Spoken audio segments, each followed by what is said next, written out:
held over 24 appointed positions in the city and state governments of New York.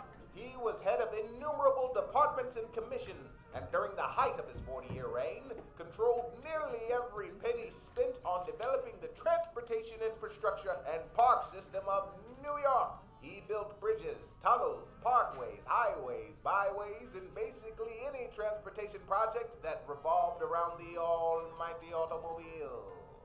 To achieve his ends, he displaced thousands of poor and working-class residents, slashed straight through multi-generational farms, and actively enriched the already wealthy of New York, along with those most loyal to him. And he would have gotten away with it too, if it wasn't for one man, our champion, Robert Caro.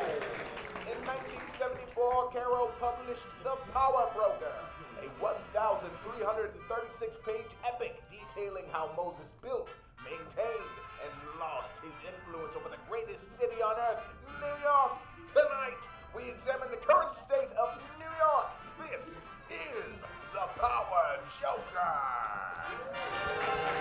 Please welcome to the stage the Triborough Authority players.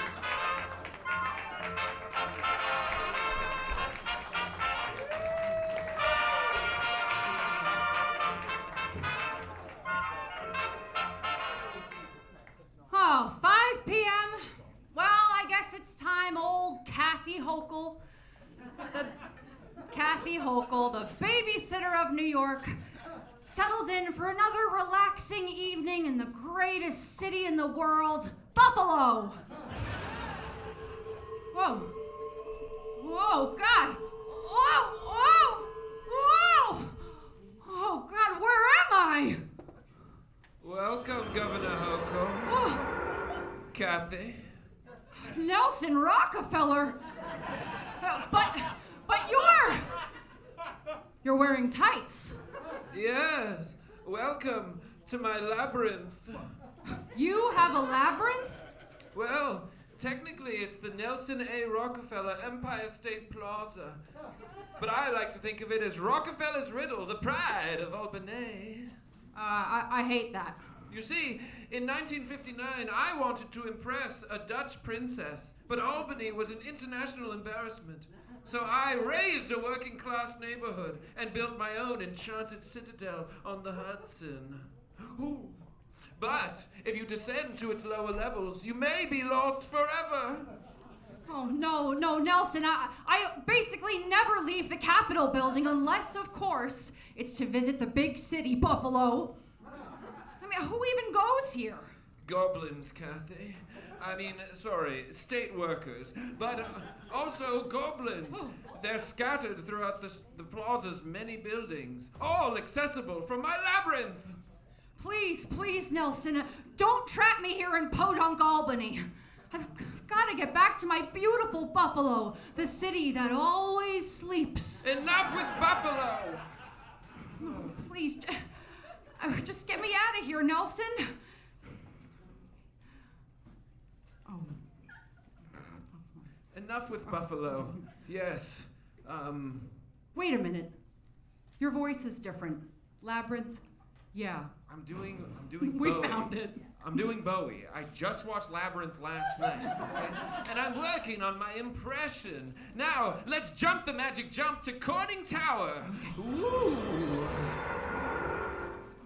This building has the Department of Health and Office of General Services. Dance with me, Kathy. Dance? Jump. Oh, God. Magic jump. Dance, magic dance. Prance, magic prance. And bump, magic bump. You see, we're doing a kind of Empire State Plaza is Jim Henson's Labyrinth kind of thing. Is everyone getting that? All right, just get me out of here, Nelson. Oh, sure. Away to the egg. The egg? Hey, hi. Oh, God. Kathy, this is Grimborg. Hi, Grimborg. I'm a goblin. And also, the Commissioner of the Authority's Budget Office. Welcome to the Egg.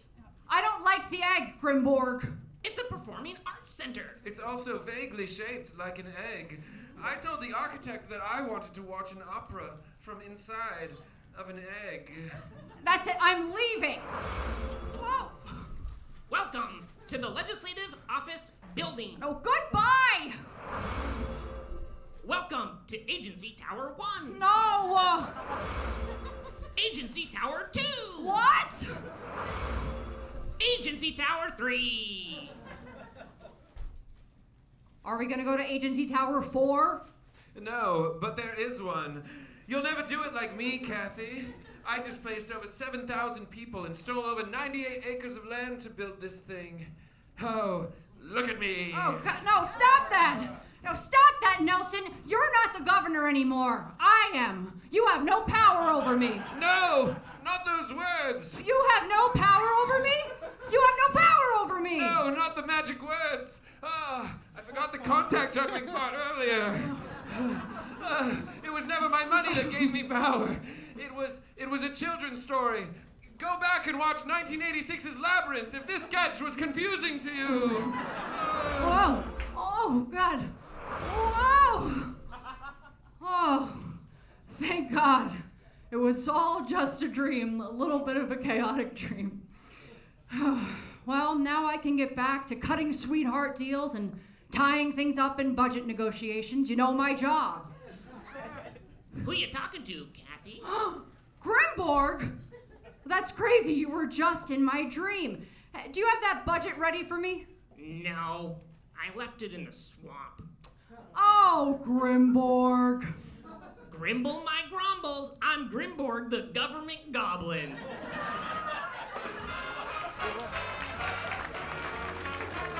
Tonight on The Power Joker, Brooklyn District Leader Luke Ohlson, comedian Dennis Flynn, performances from Mikey Erg and the Triborough Authority players.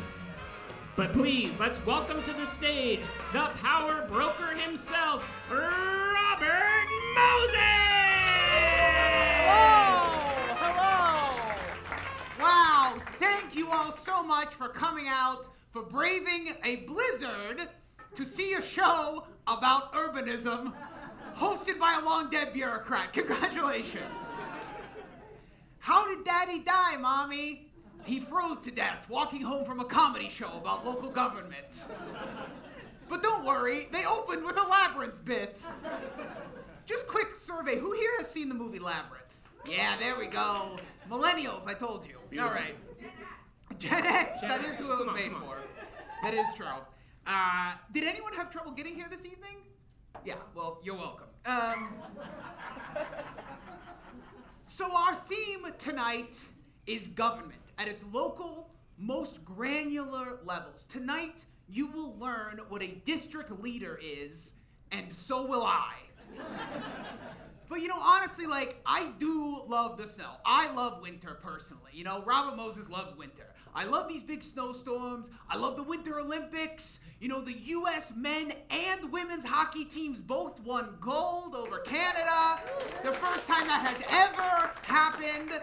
So that's a lot of fun. I am loving it. I don't understand why everyone's walking around saying fuck ice. I don't get it. Personally, yeah. Speaking of hockey, is everyone watching the gay hockey romance Heated Rivalry? We all love it, don't we? The hockey show that poses the age-old question, what if athletes were horny? I, of course, have everything sexual pre-edited out of anything that I watch, so I got through that whole season in about 20 minutes. Good show, doesn't make any sense. Evan, you were in charge of editing out all those sex scenes for me. That's right. You did a great job. Now, how do you feel about a steamy, forbidden romance between two people who on the surface are merely coworkers? Confused. But I'm fine with it. Me too. Great. Bad Bunny did the halftime show. Did we all watch Bad Bunny? Yeah, we did great, right? I, of course, was watching the alternate halftime show, and not the Kid Rock one, no. This was a halftime show that I recorded that was the Andrews Sisters, featuring comedy by Burns and Allen. It was a great show. A little controversial, not free of controversy. Patricia Andrews was wearing open-toed shoes, which between you and me, I didn't mind too much. All right. Now, I am curious, has anyone here, tonight we're talking about local government, right? So has anyone here been like a volunteer or a poll worker of any kind? Yes, right here, you, sir. So we do want to talk to, yes, thank you very much. So also, before I speak with you, one of the goals of the Power Joker this year is to go viral. We really want to go viral. So Evan's going to be recording this. So, be really good. Now, what did you do? What was your position? I've volunteered at a number of elections in different roles. I've been somebody that signs in the voters as they come in. I've been an independent poll monitor. I've also worked for the parties to observe the cracking open of the boxes back in the days when we would get those numbers for the first posting of the local. He cracked open the boxes. Is that sexy or hot or? All right, so when you crack open the boxes, that's the first time you're counting it, yes? I believe that is the very first report of any counting at all. Yes, just minutes after 9 o'clock when the polls close. So that's also where fraud happens. I mean, I've been told. I've been told this. Have you ever witnessed fraud yourself? Not that I'm aware of. No, I have a lawyer with me. Is this your partner? Sister. Okay. Maybe they're also partners. That would go viral. Okay, thank you very much. What was your name? Michael. Michael, everybody. He worked for you. Has anyone else been a volunteer of any kind? Let's go over here. Let's go over here. Let's go over here. This one. We're gonna go viral. We're gonna go viral. Here we go. Now, first question. Are you cheating on your significant other? No, I'm not. Okay, because that also goes, remember Coldplay? Remember when that happened at Coldplay? That was a fun moment. Everyone went to see Coldplay after that. What did you do as a volunteer? I've been volunteering for many, many, many years on various campaigns, but right now I'm the president of the Democratic Club.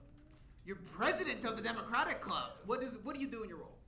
Well, I lead the oldest queer Democratic Club, possibly in the country, definitely in the state. How old is it? It was founded in 1878. Wow. And so what does that club, what's your role? We do various things. Like right now, I'm everyone next Sunday, 1 p.m. out front of NYU. There's going to be a protest about the protecting trans kids. We also do election things, like we're doing endorsements right now. Wow, well that's fantastic work that I'm not going to joke about because you're doing very excellent work. So thank you. What is your name? Stephanie Fox. Stephanie Fox. Thank you very much. Let's do one more. Is anyone else a volunteer of any level of a campaign? Let's go right here. What is your name, sir? My name's Peter. Peter, and what did you do, Peter? I was a poll worker. Oh, now as a poll worker, what exactly did you do? Not much of anything, actually. They just kind of had you there? Well, the district I was assigned to receive voters from was entirely taken up by a nursing home. Oh, interesting. So hardly anyone showed up. Great. Do you think that's gonna go viral, Evan? Did you witness like a murder? No. Peter, everybody! Thank you very much! All right, and now, to bring me to my desk, Guy Lombardo! Thank you very much! Yeah. Great. So, Evan, we do want to address one thing right off the bat. Obviously, our original guest this evening was supposed to be Emily Gallagher. She unfortunately had to be called away to Albany at the last minute, although I have a feeling that the meeting in Albany she got canceled for may not be happening tomorrow morning. So, the snow really got us both ways. But, Evan, did she actually give a reason for why she canceled? She said that, she had to work to undo wrongs that were your fault. Do you think she canceled because she was afraid to face me one-on-one? She actually specifically said that she was not scared of you and never would be. Well, we are not scared of her. And if she ever does come on this show, we will bury her. Or most likely we'll just have her on later in the year because she's a lovely person who did also arrange for us to have our wonderful guest this evening, Mr. Luke Ohlson, who you'll be meeting a little later in the show. So we appreciate all of Emily's contributions. Now, she is your actual assembly member, is that correct? That is my understanding. As you and maybe the audience is aware, I am severed. So I have no experience of the outside world. All I know is the last 4 hours approximately that I've been alive within Caveat's basement. Right. But I am told that my Audi Evan, yes, does in fact live in Emily's district. Great. So for those of you keeping track of the lore of the show, I will remind you Evan remains severed. Okay, well, hey, why don't we get our first comedian going, or our first guest, I should say. Please welcome, from the Department of Gentrification, Dennis. Hello. Thank you for paying the toll. Everyone must pay a toll. Hi, everybody. In case you can't tell by my backwards hat, I'm from the Department of Gentrification. Many, it's hard work, but hundreds of thousands of white people. I don't know how to turn a mic into a stand. He knows how to gentrify. I might have gotten the wrong stand. No, I think I did. I'm gonna use my hands. But anyway, it's dark out, so I'm scared, so I am gonna get going. That's okay with everybody. Get going before, I have 50 gentrification initiatives. We're not gonna go through all of them, but I do wanna show you a few of them before I get on the 7 o'clock Metro North to Croton on Hudson, my weekend house, you know. Oh, thank you very much. There you go. All right, my first gentrification initiative is, do you guys know that one street in Williamsburg between Driggs and Bedford Avenue that goes Sweet Green, Dig, Cava, just salad? My goal is to make that every street. Second initiative. Dogs are allowed to poop on the snow if they were shopped, not adopted. That way we know it's high quality poop. I know, I'm sorry. Initiative 3. After years of testing, we are pleased to announce that the orange theory has been proven an orange fact. And you guys are gonna be seeing way more of those. You sir, what neighborhood do you live in? Right here, Right down the street? Oh, that's perfect. Initiative 4, we're gonna let this guy keep doing his thing. All right, we don't have time to get into all 50, so just yell out a number between 5 and 50 and I'll let you know. Someone. 43. Initiative 43 is, all right, this one's good. You'll like this one. If you go to all 3 days of GovBall, you get a lifetime exemption from jury duty. Congratulations. Give me another number. 17. 30. I heard 31. 71 is higher than 50. 31. I see no reason why we can't respectfully replace the Statue of Liberty with one of those Jeff Koons balloon animal dogs. Just a giant one. Give me another number, please. 17. You followed the prompt, thank you. 17. This is exciting. We are proud to introduce reverse congestion pricing. That's right, we're gonna pay you to do donuts around Nolita. Really thrilling stuff. Another number. 19, oh, easy flip from 17, appreciate that. You know that Subway takes guy on TikTok? Let's get that guy a lift, come on. Poor guy. Give me another number. 49. Let's see what we've got. I shouldn't be pulling these out, it's making it harder to. Initiative 49. Oh, you can now accrue PTO by waiting in line for Industry Pizza. Really thrilling stuff. You can just get a bunch of hours that way. Give me one more number. 6. Initiative number 6. Due to sprawling gentrification, we are moving Terminal 5, the music venue, even further from the subway. We just want to make it really hard to get to. How about we do like 3 quick ones? All right, give me another number. 11. Thank you very much. 11. Oh, this one's really exciting. It's a good community initiative. We are installing those little lending libraries in every neighborhood, but you do need an Amex Platinum to use them. But they come pre-stocked with Akatar, which is really exciting. Give me another one. Give me another number. 12. Oh, You guys are like, we don't want to, no dead air between flips. Number 12, oh, this is great. We are replacing pay stubs with Othello on Broadway playbills. That's how you can prove your worth. Really, really thrilling. Give me another one. 30, thank you very much. 30, oh, this is actually just for public safety. You are not allowed to look the West Village girlies in the eye. Just avert your eyes. Avert your eyes. Avert your eyes. Give me another number, yell it. 31. 31. 31. Oh, that was the Jeff Koons one, but we're on it. We see it's popular. Give me another number. 42. 42. All right.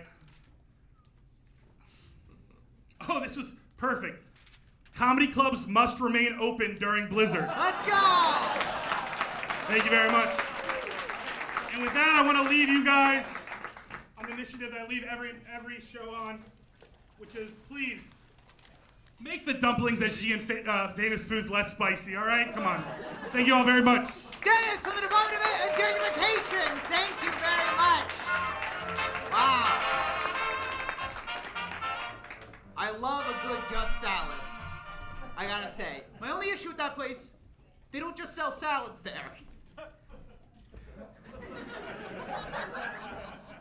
It is pretty confusing. It is confusing. You walk in, they sell wraps and things. Is Othello still on Broadway? Are they still doing that? I can't imagine they are, but maybe. That I was don't know. Jake. I'm not allowed to leave here.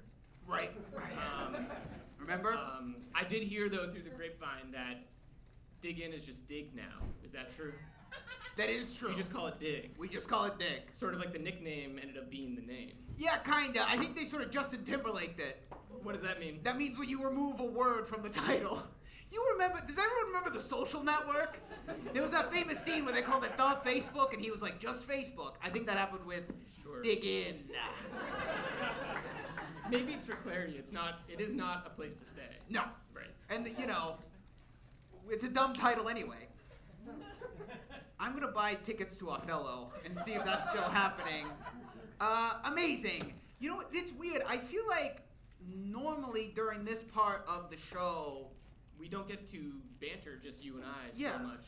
Typically, people interrupt. there's someone who sort of stops the show, Yeah. brings the show to a screeching halt, Kind of sort of ruins makes it. the whole show about them. Right. Usually it's Nelson Rockefeller. Usually it is Nelson. Is Nelson here? What is he doing? I saw him in the first sketch. He's in the sketch. We know he's here. I think he's here. Nelson, Nelson, are you back there? backstage? What? Oh. Wow. Hey, what? You asking for me, Bobby? Yeah. Oh, it's me, Nelson Rockefeller. Yeah, Robbie. Yeah, come on, cheers. Yeah, Bobby. I'm sorry, I was just hanging out with the cast backstage. You see, I was in the sketch this time? You were in the sketch. I was in the sketch. I played Bowie. I did Bowie. You did an okay Bowie. I did Bowie from last. I didn't put a qualifier on it. I put a qualifier on it. I did a pretty good Bowie. You did a Bowie, sure. Bobby. I did a pretty good Bowie. Look, it's not important. He did learn contact juggling. You did do some contact juggling in there, which is very good. All right. Well, look. You see? Tepid applause. Look. I understood when I undertook this life of an artist that not everything would come so easily. Praise wasn't just going to be lapped up on me, but I am ready to announce that Nelson Rockefeller is now a performing artist. I'm an actor, everybody. Wow. I'm an actor, everybody. Let's get a Gerald Forde chant going for that. Gerald Forde. Gerald Forde. Nelson. You specifically, Gerald Forde. Nelson. They don't want to chant Gerald Forde. Look, what do you mean you're becoming an actor? Well, you saw me up there. I did. It's exhilarating. I've never strutted the boards like that. Do you know that phrase? Strutting the boards? It means acting on stage. I thought your whole thing was trying to buy this theater and shut the show down. I was on the wrong side of the artistic process, Bobby. I wanted to be an administrator, but I didn't really. I wanted to be in the mix, in the sauce, you know? On stage. So, we're putting up a production of A Doll's House next week. I'm gonna be Torvald. Wow. Gerald Forde. No, Gerald Forde. If anything, they should chant Henrik Ibsen. Okay, look.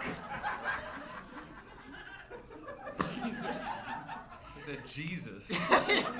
He wrote the play. What do you want to say? So you think you can handle Torvald? That's a pretty big, that's a lot to bite off, you know? I know. Week 2 of you being an actor. Yeah, you're going straight for Torvald? Well, my acting coach said it was the right move. Who is your acting coach? Jane Lapatere, Wow. noted British actress. You pulled that real fast. Yeah, yeah, I don't know. I might have taken a college class with her at one point.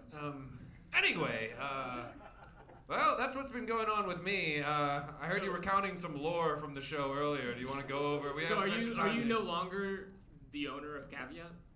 Oh, actually, I got to clear that up with Ben. I think yes, we're working on a deal, but I am still the owner of this space. It is still my favorite intellectually leaning on comedy space. So don't worry about that. Oh, I did want to ask you, can we get a 4th flavor of empanada? Are you in charge of that? Can we get another empanada over there? Shut up. Excuse No. me. You get 3, and that's it. Okay? Only They're one good. of them has meat in it. They're fine. The empanadas are good. You get the 3 different flavors, and you don't complain about it. All right? You specifically don't complain about the empanadas. Well, fine, Nelson. If you're not going to improve this seat of adding an empanada, why don't you just go? Why don't you go and do a cast party at pianos, or a dumb thing you're going to do? That's what we were gonna do. I know, We're gonna that's go what dance at everyone pianos. Sorry, I would invite everyone, but it's kind of like a cast-only thing. Sorry, that's so annoying. I love my new life. And Nelson Rockefeller, everybody! He is the worst. Now, really quick, we do want to mention that I know you all braved the blizzard to see one Robert Moses show, but there was a second Robert Moses themed show happening at this theater this week. That show is a friend of ours. We are sort of brother-sister shows or cousin shows, whatever you want to call it. That show is called Skipped History. It's happening on Tuesday. So if you love Robert Moses so much that you're going to come through the wind and the rain, you could go see him. He does... They will be recapping The Power Broker, part 2 of 3. Yeah. So if you haven't read it, a great time to get into the middle of The Power Broker. A great chance to learn about the middle third of The Power Broker if you haven't read it. If you have read it, you're in for just the best time of your life. You'll be reminded of the middle third. So do check that out. And there's lots of good things happening at Caveat, so go to their website and learn more. Now, we are going to have a little fun treat for you. We're going to give you a little music. We're going to break up our music into 2 parts tonight. Yeah. And so please welcome to do the first part of his performance, Mikey Erg, over in the library. Hello. What does it mean when you say, oh, I didn't mean it that way?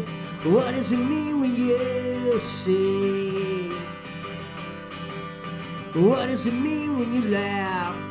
What does it mean when you exhale like that? What does it mean when you laugh? You cautioned me at the bar, trying to think of what can I say, sick as your secrets are. They got nothing on the sunshine.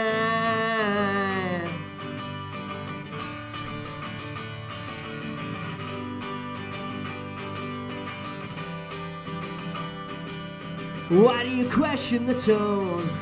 Why do you struggle to answer the phone? Why do you question my tone?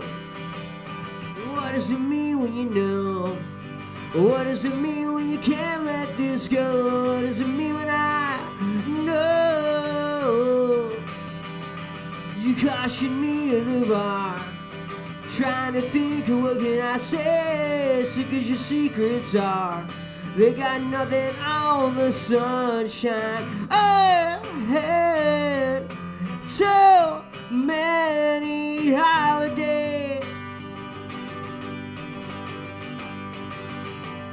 You had your fill of it.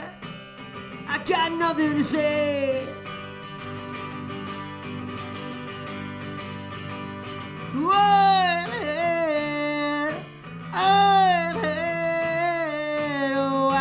I've had too many holidays.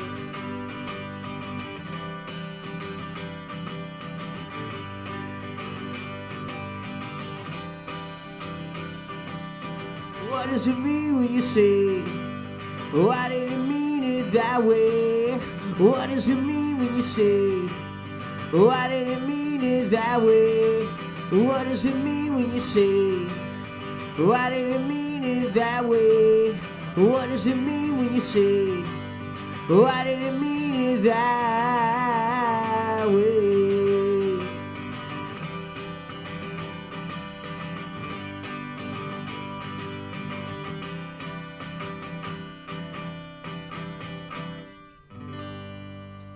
Thank you. Mikey Erg! Mikey Erg! So now we are going to take a quick 5-minute intermission. So go grab one of the 3 options of empanada, and we'll be back in a few minutes with more show.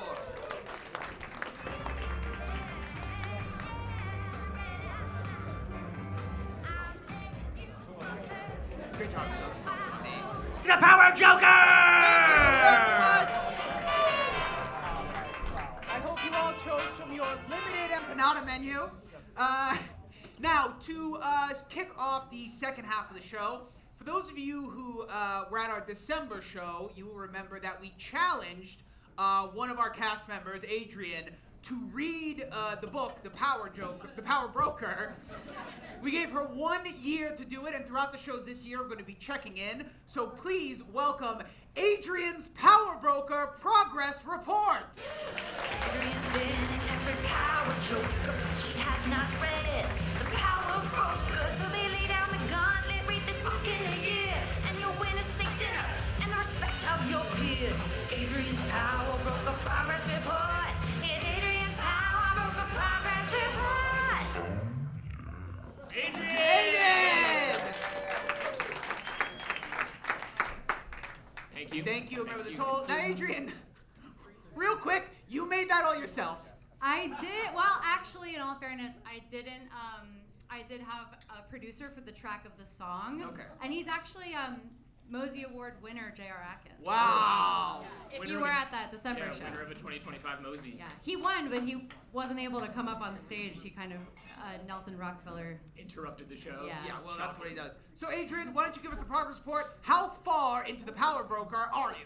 Okay, well, I'd like to note that February is the shortest month. Okay. You have had 2 months. You had 2 since- months. Well, Okay, well, I was traveling a lot in January, and I do not like to check a bag, and this is very heavy for a carry-on. So, all that being said, I am on page 61. Okay. Which I have, 61 of. I think okay, one. well, I have some numbers crunched. Okay, great. Go for it. Okay, so I'm on page 61, which is the end of the first section. The Idealist. Interesting, that's the shortest one. Listen, I told you before you started this book is full of lies, and I don't like it. Oh, okay. Oh, so you're an idealist. Yes. Yeah, okay. That's good. Yeah, so I have 1,185 pages left to go. Unless you don't include the 84 pages of notes, I have 1,101 pages left to go. We do, of course, include the notes. You The will notes are have very important. Mr. you Carroll will- wants you to read those notes. Yes. It's important to know the notes. So I don't know, do you have any thoughts, general thoughts on the first 61 pages? I do. Okay, well, I will say, having known you now for a year, Mr. Moses, I actually, so far, and I think I'll adjust as I'm reading it, but I kind of mainly, the thing that has taken, I have the most feelings about is Robert Caro's style of writing. Okay. Me too, but go ahead. Yeah, they're probably different. Just the language he uses about you, I wasn't expecting. It made me realize too, I don't read a lot of biographies. I'm a memoir girly. I like it straight from the horse's mouth. And in small doses. So there's something about a biography, you have the writer is the other character there. What strikes you about Mr. Caro's depictions of Mr. Moses? The romance. The first page, it's beautiful. I didn't understand. I was like, oh, I guess, I get people are history buffs. There's people who read books like this all the time. And then they're sitting in our audience. Yeah, I know. I'm like, I get it. But when I read the first page, I was like, oh, I didn't realize you guys were freaks. Can I just read like the first like couple sentences? Sure, yeah. Okay. Oh wait, sorry. That's the wrong. Okay, here we go. In the introduction. As the captain of the Yale swimming team stood beside the pool, still dripping after his laps, and listened to Bob Moses, the team's second best freestyler. Well, okay. That's Arguable, but okay. He didn't know what shocked him more, the suggestion or the fact that it was Moses who was making it. Okay, I just wasn't expecting that's the first sentence, the dripping off a body to be anything dripping off a body to be mentioned. Look, and it, sorry? Oh. Robert Caro is famously horny. I've said it before and I'll say it again. Yeah, well, I have heard that's why it takes him so long to write the book. Yeah, because he's so horny. So horny. I mean, I have some notes too. I mean, not that he's not complimentary. I mean, to you, okay, so at times, I'm only 61 pages in, and this is only a few examples. He's called you attractive, very handsome. Well, I mean, he's an accurate man sometimes. Yeah, hold on, I have to say a third one. It's the rules of comedy. He's mentioned your huge emotional eyes and earnest, passionate manner of the idealist. Wow. Yeah. Well, maybe I judged him too harshly. If you think, maybe. Sorry, I'm considering your passionate eyes and whatever. Huge emotional eyes. Yeah. I think we're both glad that there's a tablecloth blocking our feet. Blocking our feet! All right, Adrienne, everybody, thank you so much. We will check in on you throughout the year. We're going to do the whole thing again. We're going to do the whole song. Yeah, there we go. And you'll win a steak dinner and the respect of your peers. At Delmonico's. At Delmonico's. The progress report. For two. So if she finishes the book, her and Mosey Award winner J.R. Atkins get to go have dinner for two at Delmonico's. Yes, the best restaurant in New York City. That's correct. All right, well, ladies and gentlemen, why don't we get to our guest this evening? Please help me welcome to the stage District Leader, the Honorable Luke Ohlson.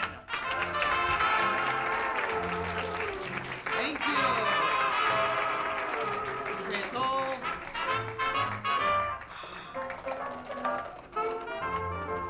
I'm sorry, can you hold up that bag? Can I see? Yeah, sir. Okay.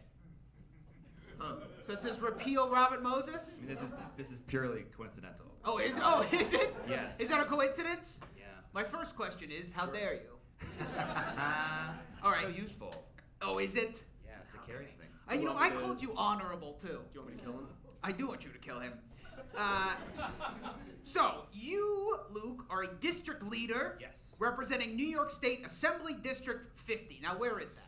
Assembly District 50 represents the neighborhoods of Greenpoint and Williamsburg and Brooklyn. Wow. Okay. There they are. That's my fans. The Brooklyn.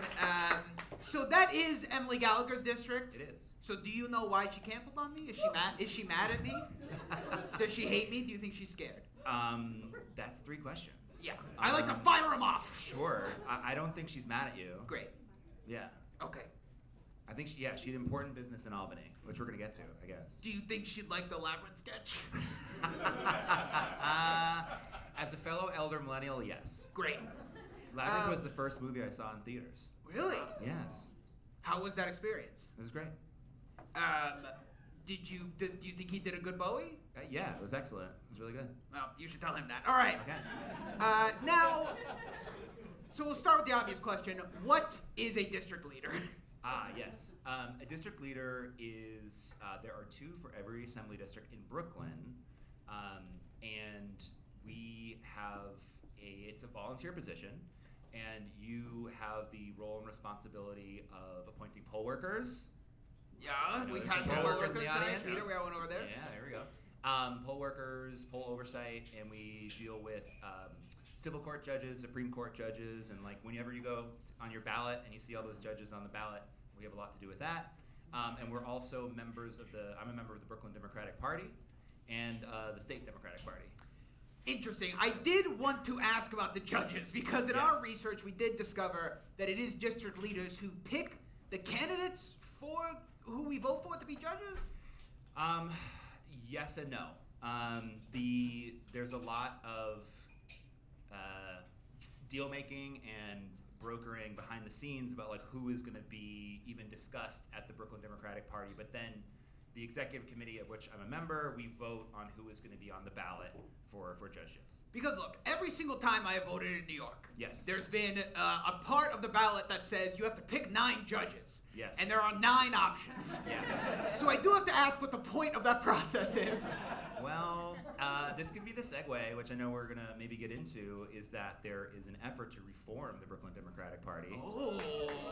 Okay. Yeah, so that one thing that a lot of newer, I'm in my first term, I'm about to run for re-election. There are other people that have been in for like 2 or 3 terms that are reformers. Some people here have heard of New Kings Democrats. All right, there we go.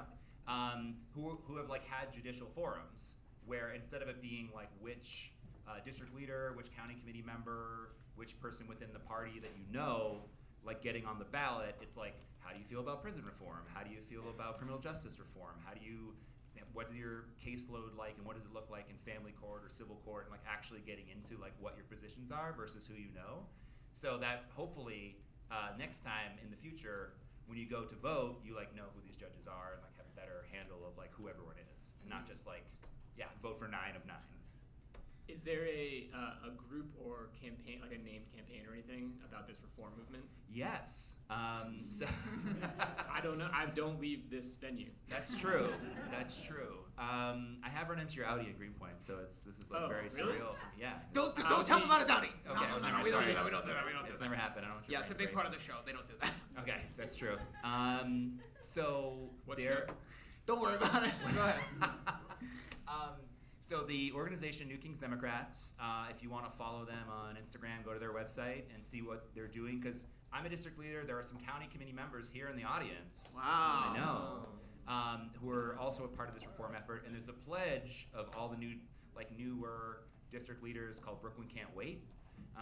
And we sign a pledge, and among the things in that pledge are to reform the judges and how that process works, but also, announcing meetings well ahead of time instead of like 48 hours or 24 hours or 12 hours ahead of time, and like floating the location so they're not always like in a place that for many people is hard to get to. Well, yes, I did. You're sort of hinting that perhaps the Brooklyn Democratic Party is not the well-oiled machine that it appears to be on the outside. Depends on how you define machine.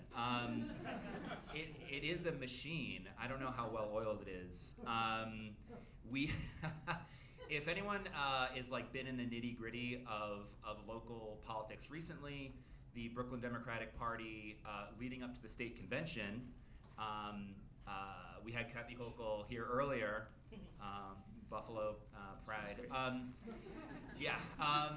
The Brooklyn Democratic Party had just to phrase or like kind of outline this week, the state Democratic convention was on a Thursday and a Friday of a week, right? And the Brooklyn Democratic Party met on Monday, and we voted to endorse Kathy Hochul. I did not, to be clear. Oh yeah. Okay. Yeah, I'm in trouble. I'm not everyone's favorite. And then on Wednesday, Kathy Hochul was unendorsed. Wow. And then on Friday was re-endorsed. Okay. Interesting strategy. Yeah. So again, machine, well-oiled, not so much. Well-oiled by certain things. So what is the nature of that flip-flopping? Why can't they just make a decision? I think that like what it boils down to is like, are your politics about social justice, climate justice, making the world a better place, and like broader, like going to the 30,000-foot view of the neighborhood or the city, or are they about like personal animosity? And number 2. I'm a number 2 guy. You're a number 2 guy. Robert Moses, a number 2 guy. Yeah. Damn it. second best I freestyle really just- swimmer on the Yale really team. threw it over the middle. Yeah. Just threw it over the middle. I walked into that. Yeah. So yeah, it's like we like to think that, you know, in the year of our Lord 2026 that we are like, there we go, thank you. It is Sunday after all.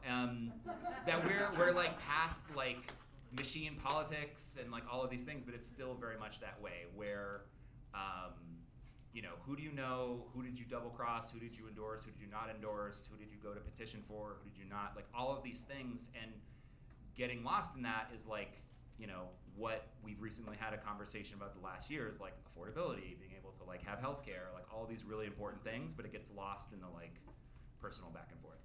Interesting. You know, I'm a big fan of red tape. Yeah, I personally am responsible for a lot of the red tape that you guys are dealing with, I would safely assume. Yeah. Well, so I guess the big question then is, how do you go about changing the Democratic Party leadership in Brooklyn and then maybe beyond in the city at large? Yeah, I mean, if there are people that are outside of Brooklyn in this room, which I'm sure there are, and someone mentioned they were down the street, there's also ways to get involved in Manhattan and Queens. They also have district leaders. They work a little bit differently. I don't have to get into that now. But in Brooklyn, the reform effort is we have a real shot this year in this upcoming election cycle to have a majority of district leaders that are like reform candidates as part of this Brooklyn Can't Wait pledge. And what that would mean is changing the leadership. And it's sort of like that's the thing from which everything else can flow, right? So we can't reform how much notice we have for meetings. We can't reform like where they are. We can't reform proxy voting and how that works unless we have new leadership. And just quick, and nothing says entertainment like talking about proxy voting, but for these freaks? Yeah, I know. They eat this up. Yeah, that's right. That's right. Is that it's like, you know, we have these meetings and it's, okay, I think we should introduce this reform or that reform, and then like, out of nowhere, someone would be like, I'm carrying 400 proxy votes. And it's like secret, it's like, a lot of times I reference Animal House for those who have seen it, when it's like even older movie. Even older movie. Yeah. It's like double secret probation. Like there's all these rules that like an arcana that people know about that they use that we need to just, you know, dust off and change. So. Okay, interesting. Yeah. Now, so you are a member of the Brooklyn Democratic Party. I am a member of the Brooklyn Democratic Party. Also means that you participate in the state Democratic Party, right? Level. Yes. And now you represent a state assembly district. Yes. So my question would be, it's simple. Yes. As someone whose Audi lives in that district. That's right. I am curious, so are you then beholden to, in any way, our state assembly member? Or do you, in other words, do you engage with anything for the district specifically? Yes. I mean, I mentioned the kind of like brass tacks things earlier in terms of poll workers and judges, but really the role as I see it is really being a conduit to connect people to local elected officials. So, you know, I feel very fortunate and very grateful that I have the support of the Assembly member Emily Gallagher, Councilmember Lincoln Ressler, State Senator Julio Salazar, State Senator Kristen Gonzalez. There we go. All of them. Right? Which is really, and I think sometimes in North Brooklyn, maybe people don't realize how special that is to have all of that alignment and that support, because there are other district leaders where, like the co-district leader and I for Assembly District 50, you know, we work together, we coordinate on things, and you know, we disagree sometimes, but we're not actively fighting against each other on things, which is the case in other parts of Brooklyn. And there's also, you know, Brooklyn Party apparatus that are like pushing back on what these district leaders can do, or local electeds that try to undermine them at every turn, which we're very lucky we don't have that. So just to back to the Assembly District, like again, the role I see it as like people, now that they know I'm a district leader, they're like, why won't people pick up my garbage, or why is this drain blocked, or like whatever. And it's like you connect them to the services they need.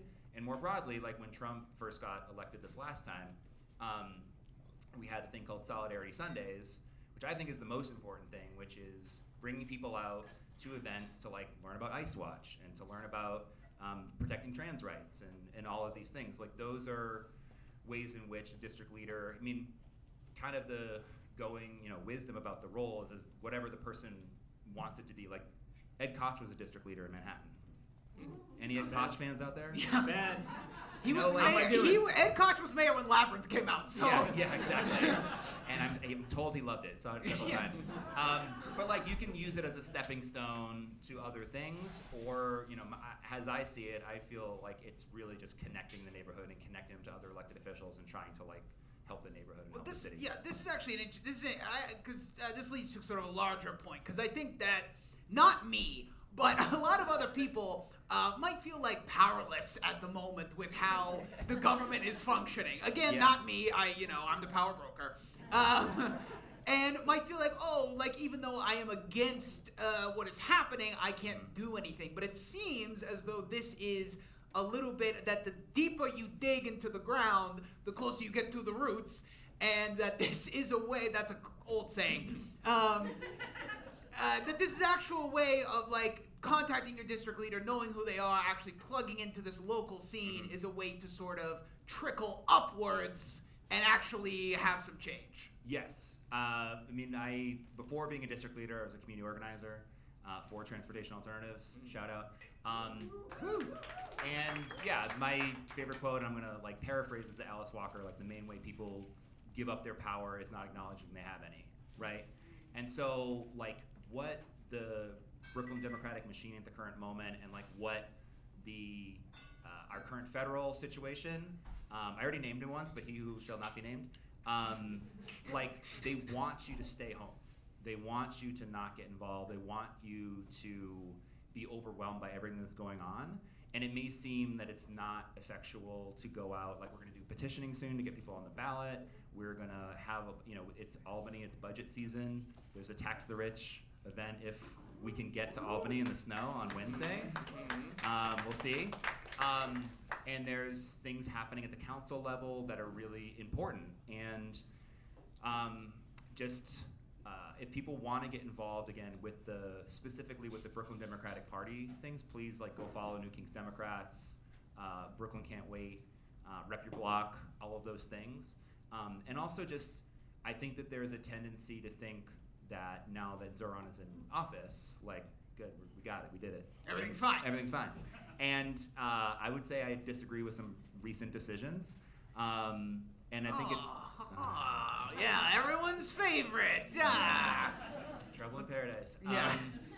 So it's just important to stay engaged and stay, like, keep, even someone that, personally, like, I agree with on, like, most policy positions, the current mayor, just keeping them honest and keep pushing. And, like, again, you're, like, showing up to a city council hearing, you're going to, your local community board meeting is, like, all that's protect trans kids, protest, all the time we have things like that. Yeah.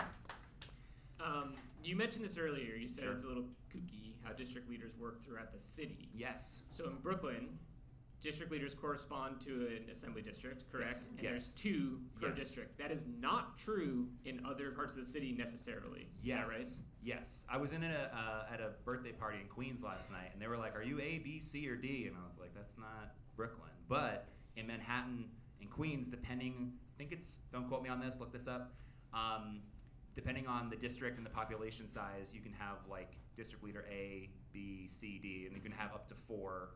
I believe 4 is the most you can have for any district. And yeah, I mean, a lot of the inner workings and how people get elected are different by borough. I'm just learning like the Brooklyn piece, and the Manhattan and Queens, Bronx, Staten Island, like they work in similar ways, but slightly differently. It's a very idiosyncratic position in that way, right? Yes. That even what you kind of said, the law district leaders they kind of make the position what they want in a way, Yes. and so even sort of what you do and the responsibilities of a district leader can fluctuate quite a bit by leader and location and all that kind of stuff, Yes, right? definitely. And then I also wanted to follow up. So when you have 2 district leaders in a given place, now that is a division done by gender. Is that correct? Yes. So back in the 20s. Whoa. Oh yeah. Good One of your old friends, Eleanor Roosevelt. Hey, well, yeah. No, I did support. I was according to Ben Furness at the last show, I was a New Deal Democrat. So. You had some tete-a-tete with Eleanor Roosevelt, though. So. Well, she was a handsome woman. So, I mean, back then, 20s and 30s, Eleanor Roosevelt League of Women Voters wanted to get more women in positions of power. So it's one of those things that, Frances Perkins, people that were around that time were like, we need more female leadership. Wow, Frances Perkins. Are you related to Frances Perkins? First female cabinet member. There you go. Let's give it up. Yeah. So So at the time, it was like, let's have more women in positions of power and in leadership. And as time has gone on, that has changed. And in terms of like there needing to be like one male, one female, being very gendered. So now the rule is that it can be people can kind of present however they want and be listed on the ballot with their correct pronouns. So we do vote for district leaders. You are an elected official. I am. I did not know that. Yeah. So that's on I voted. I mean, I don't live in those places. I, of course, live at the top of the Empire State Building or whatever. Yeah. Whatever weird thing we established earlier about where I live. Come and get you. Yeah, whatever. King Kong ripped a woman out of my apartment once. But, so that's in the last third of Power Broker. Yeah. Wait till he finishes it up. So I may have voted for a district leader at some point. Yes. Unbeknownst to me. Yes. Wow. Well, I mean, you do need to. Recently, we had a couple of district leaders that became part of the Mamdani administration, and so like we, as an executive committee, like appointed some new people. But you do vote in the, it's on the ballot. Wow. So pay attention to your ballot too. So yeah, we did want to. This is the point of the show. We typically do a call to action. I mean, you've mentioned a few things about ways to get involved, but we specifically were talking about petitioning. And you can follow the New Kings Democrats, unless you're a Republican. I did not approve this slide. I made that. But yes, you can learn more about petitioning because that is an important part of the democratic process that a lot of people don't know about. Yes. So what is petitioning? Petitioning is what is petitioning in this case, or just how would people be getting involved? Yeah, exactly. So why I say to go and like follow along is I think we're gonna have more time and weekends and weather like we're having now. So follow along about when things are gonna happen. Like we're printing petitions now, and we're like with the snow and everything. Like how are they getting delivered? We're doing all the logistics. But once that happens, there are petitioning shifts that are gonna, like no matter where you live in at least in Brooklyn. I'm not sure again about other boroughs.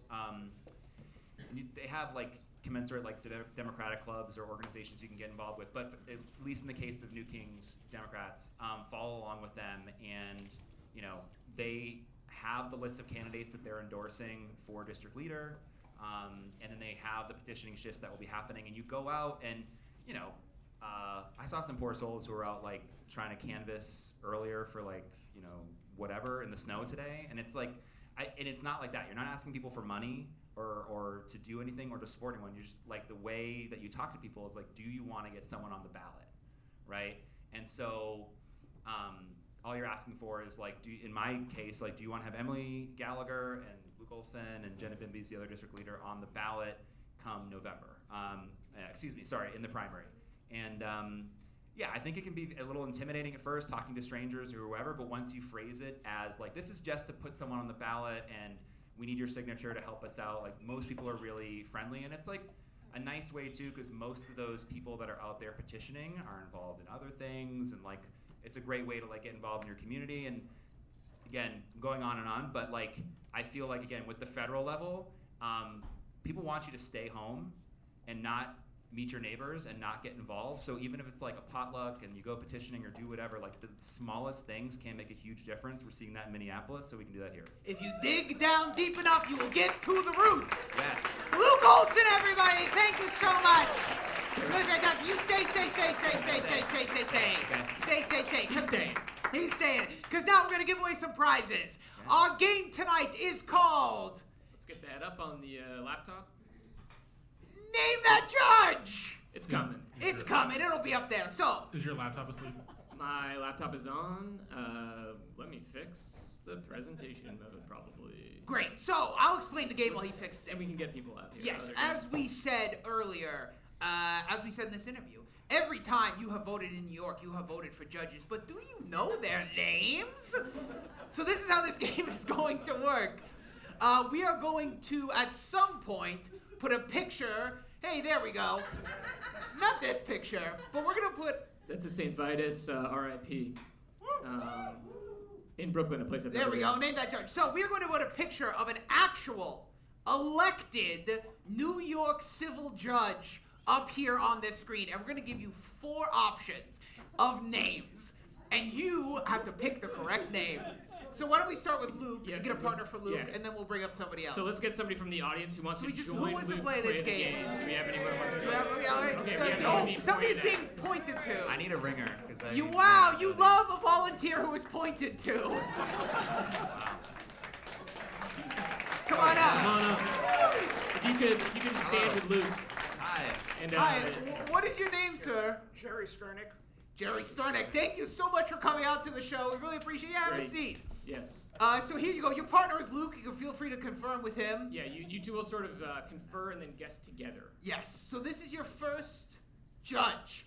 Is this the Honorable Amy Gray, Elena Barron, Rebecca Wright, or Lola Carmichael? Take your time. Take your time. Okay, we're gonna go with Elena Barron. Elena Barron is correct. Wow! Wow. I asked the question. How? Can I ask you, sir? How did you know that? Well, I'm actually involved in politics, and I've actually met Elena. You Barron. met Elena Barron. I should have known, judge of the audience. That's why these guys chose me. That's why they chose you. How dare you? How dare you? Don't ruin my game. Amy Gray is the judge from Judging Amy. Rebecca Wright is a judge from The Practice. And Lola Carmichael is from the short-lived Fox show All Rise. But let's give this man a prize. You win a MetroCard baseball cap. A MetroCard baseball cap. Please give it up for our first contestant. Wow. Congratulations. That was absolutely ice cold. Incredible. Ice cold. I can't believe that. Let's get another volunteer. Let's get Dennis out here. Oh, also Dennis. Dennis is going to be the partner for the next round. Dennis, wants come to on out. Let's welcome back Dennis. You guys for can the stay. partner. You Okay. can stay. Give him the mic. Need a partner for the gentrification guy. Yeah, is there another partner? Oh, come on, be brave. Over there, somebody else is being pointed to. Back there, please come on up. You with the pastel shirt. Wonderful. Wonderful. Pay the toll. Yeah, I mean, it's okay if you You don't have- have yeah, money. yeah, perfect. Oh, you do have money. Oh, did you give him a I point? gave it to him. Don't ruin my game. All right. What is your name, please? Rob. Rob. Thank you, Rob. All right, let's get that next judge up there. Judge number 2. Manhattan Now, Civil Court Judge. this is civil court judge. Is this Elihu Smalls, Joseph Dredd, Fred Holler, or Matthew Bondi? Name. You better have worked with this guy. I am definitely not in politics. Oh, Name come on. that judge. What do you do? I got the one person here who's not. Come on. What do you do, sir? What do you do, Rob? Real estate. Real estate. Great. Okay, well, that's also legal. Feel free to confer. You can confer privately or publicly. It's probably Judge Dredd. Audience can help out here too. That's if from you a want to movie. shout. That's from a movie. Oh, that's where I recognize him. Yes, Judge Dredd is a recognizable name. And his first name is Joseph. The first one, too. Caddyshack, I love that. Okay, let's go. Let's go. Maybe? Yeah, it's possible relation to the movie. Maybe. All right, we got it down to 2. We can figure this out. They have Is he a Fred or a achieved 50-50. I think Fred Holler sounds like from a TV show. Really? Because I was thinking Matthew Bondi. So. It's gonna be your prize. We need a coin. Why don't we go with Fred Holler? Okay, Fred Holler. Fred Holler. Fred Holler is unfortunately the judge from Oh, my my comedy. Unfortunately, but you did Sorry, correctly Rob. identify Elihu Smalls is the bad guy from Caddyshack. Great So job, for man. that, why don't we give him a prize? Okay, let's give him a prize. Yeah. Prize. Just for knowing who was in Caddyshack. You get How the Other Half Lives by Jacob Reese. Real estate. A wonderful book. Thank you so much, Rob, everybody. All right, now let's get what Nelson Rockefeller. Why don't you come on out here? I don't remember the order. Nelson, come on out. All right, so the next Nelson be your next partner. Let's get another volunteer. Oh, yes, let's get another volunteer. Anybody Evan, want to go come find up? someone. Anyone? Yeah, I'm Hey, right here in the front. right Great. and Come on center. up. Wonderful. What is your name? Lloyd. Lloyd, thank you so much. I really like that sweatshirt. Someone wears his heart on his sleeve. Lloyd, Okay. what did you think of my Bowie? Oh, it was fantastic. Yeah! Like, spot on. Two. It's the All number right, 2 band. Why don't we pull up the next judge? Is this Queens Melissa DeBerry, Civil Court Judge. Hilda Furman, Evelyn Baker Lang, or Elizabeth Donnelly? Gentlemen? Do you work in politics? I didn't know. Where do you work, Lloyd? I teach first grade. He's a teacher! We got any teachers here? We got any teachers in the audience? Teachers! You teachers. have some co-workers here, is my guess. This And is we don't have school tomorrow. Yeah, hey, school's active. No remote learning either. No, Yeah. There's no remote learning, nothing. There's never any learning in my class. What is it like teaching first graders on Zoom? How's that? Oh, it's as easy as possible. Just teaching a kid how to log in, how to sign in, check your connection, Great. log in, log off. It's really great for That's them. education. I do need you to give me a name of a judge. I don't want to because I don't know. How much TV do you watch? Not that much. Come on, give me a You're guess. useless. You're playing for Lloyd. Not really. What's that? Audience can also Does shout that- out. doesn't can look shout like a out, Hilda. helpful I don't answers. know. It's not a All right. Okay. Did somebody else shout out a letter? A. So They're A? saying A. All right, I'm gonna go with Melissa DeBerry. And your if you prize. went with Melissa DeBerry, you'd be correct! Melissa DeBerry! Evelyn Baker Lang from Boston Legal, Elizabeth Donnelly from Law & Order, Hilda Furman is also from My Cousin Vinny. What did Lloyd win? You win the incredible The Island at the Center of the World by Russell Shorto. Island at the Center of the World. That's a good book. We're going to be here. Let's bring Adrienne out. Adrienne will be the final partner for our final contestant. All right. Let's Can get we one get one more. more We got volunteer? One more. Who One wants more to Somebody who volunteer. liked the sketch. Somebody who laughed a lot. All right, right here in the front. Come on up. Okay, here we go. Great. I remember you from the opening, Peter, a poll worker. Let's show Peter his judge. Okay, looks remarkably like the first contestant we had. U.S. District Court for the Southern District of New York Judge. Yes. Is it Harry Stone, Joseph Palmer, Nelson Roman, or Henry Harper? What do you think? We did hear, when I said Harry Stone, a no from the crowd. Yeah. If that's at all helpful. But yeah, confer. Well, I work in housing court in the Bronx, and I was really hoping to see someone I knew here.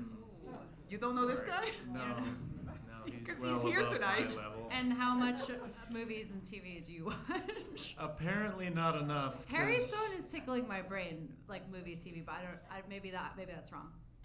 Does anyone from the crowd have a letter guess? You can shout things out. I heard B, D. Did somebody say Night Court? Is it Night Court? I don't know Night Court, but I know 30 Rock. That is correct. Harry, I will give you a hint. Harry Stone is the judge from Night Court. Night Court. Okay. Okay. So I heard a D for the crowd. Do you want to go? Do you want to go with that, Henry Harper? Let's go with it. Let's trust the crowd. And this is why you should not do that, because it is Nelson Roman.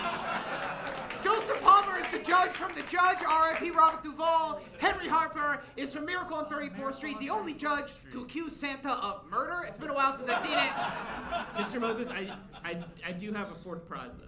You do have a fourth prize? Could I give him a fourth prize? I think you can give him a fourth prize. All right. Let's be Would nice. you like a fourth I'd be prize? okay with that. I really pushed him into that answer. You win a so. MetroCard clutch. A MetroCard clutch. When you don't. El clásico no se vence. Thank you very much, Peter, everyone. Thank you to our wonderful other Our wonderful contestants. guests, our wonderful helpers. Thank you all so much. Thank you, Luke. Thank you, Luke. A clutch. When you don't have enough stuff for a purse, bring a clutch. I don't know how clutches work. But ladies and gentlemen, please, let's give it up one more time for our wonderful musical guest, Mr. Mikey Erg. Wow, it's gonna be a mystery. Seem like an illusion underneath the fleur-de-lis. In a photograph at your sister's birthday party, you looked almost like Judy Sill. You looked almost like Judy Sill. Wow, it's gonna be a mystery. I stuck out like a sore thumb amongst the coterie. In an alleyway in Montreal with a flask of secret whiskey, you looked almost like Judy Sale. You looked almost like Judy Sale.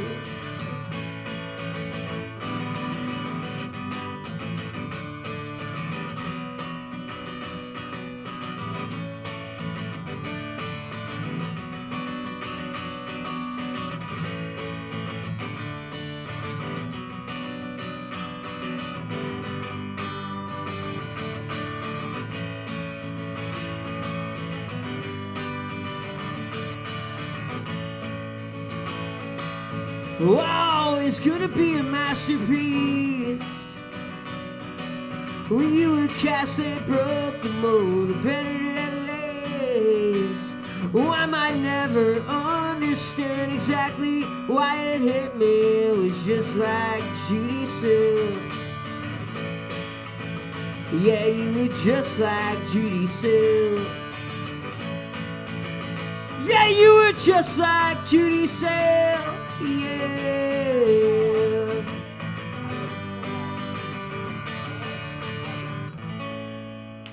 Get home safe, y'all. Thank you. Mikey Erg, everybody! Mikey Erg, everybody! You can check Mikey Erg, E-R-G, out on Bandcamp, so please go look him up. He's a wonderful musician. Absolutely.